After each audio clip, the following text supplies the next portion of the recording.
Yo, salut tout le monde, j'espère que vous allez bien. Donc aujourd'hui, nouvelle vidéo, nouvelle petite review rapide, une petite paire de ma collection. On part sur ma dernière Jordan 1.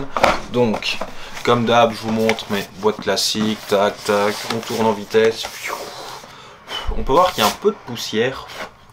Donc, la petite étiquette comme d'hab. Je sais pas si vous allez voir quelque chose. Donc ici, c'est ma première paire de Jordan 1. Donc faut savoir que moi je suis arrivé dans le monde de la sneaker, si on peut dire ça comme ça, il y a quelques années. Donc c'était 1 an et demi avant la collection The Ten de Virgil Abloh. Il faut savoir que à l'époque, donc moi je suis arrivé à l'époque où il n'y avait pas encore l'application. Donc fallait aller sur internet, sur l'ordinateur quoi, sur le site de Nike. Puis j'ai connu l'arrivée de l'application et là au début on coupait tout. C'était assez simple et puis avec l'arrivée de Virgil Abloh, de The Ten plutôt, excusez-moi mon anglais, ça a commencé à devenir assez compliqué. Donc j'ai chopé ça, j'étais très content. Au début j'étais pas trop fan de Jordan 1, je trouvais que le confort était pas top. Je l'ai pas porté pendant longtemps. Et puis je l'ai commencé à la porter plus. Et c'est une paire que j'avais hésité à revendre, finalement que j'ai gardé. Parce que j'en ai chopé plusieurs Jordan 1 avant. Et je les ai revendus. Donc j'ai chopé aussi la Shadow, la Obsidian, la Crimson. Ces trois-là je suis sûr, peut-être encore des autres, mais que j'avais revendu. Et celle-là je l'ai regardée. Et je suis très content parce qu'il est vraiment cool. Donc je l'avais chopé au prix de base. Je pense que le prix de base à cette époque-là, parce que ça en peut augmenter, je pense que c'était 140 €, si je ne dis pas de bêtises. Je vous avouerai que comme ça fait un moment que je cope plus, enfin j'arrive plus à coper, je saurais pas vous dire les prix en tête.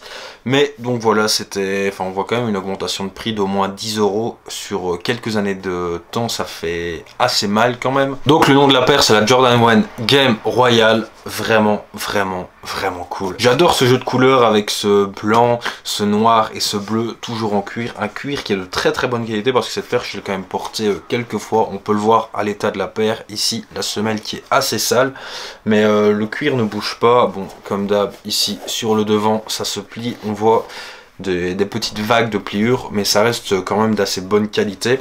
Faut savoir que le confort sur Jordan 1 c'est pas incroyable. C'est sûr que si tu compares à des autres paires qui sont plus avec des technologies plus évoluées pour le confort, ça sera beaucoup moins confortable, mais c'est pas un confort qui est dérangeant, mais ça se porte très facilement, ça se porte assez bien. C'est juste pas hyper confortable, mais c'est agréable à porter.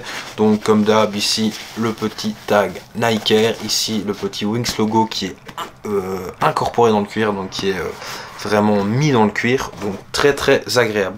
Alors maintenant on va tout de suite regarder sa cote au resell, donc sur StockX comme d'hab.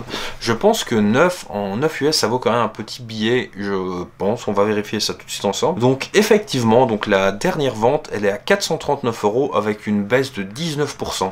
Donc 19% ça représente 104 € quand même. Et la nouvelle meilleure demande est de 539 €, ce qui fait quand même assez cher, enfin un petit billet.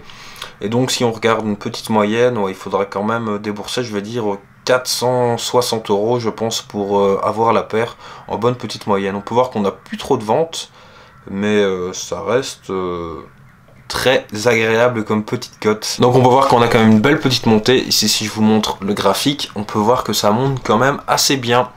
Donc voilà, j'espère que cette petite revue vous aura plu. On en a fini avec mes Jordan 1. Maintenant on va passer à autre chose. Salut les gars, on se retrouve demain pour une nouvelle vidéo. Bye.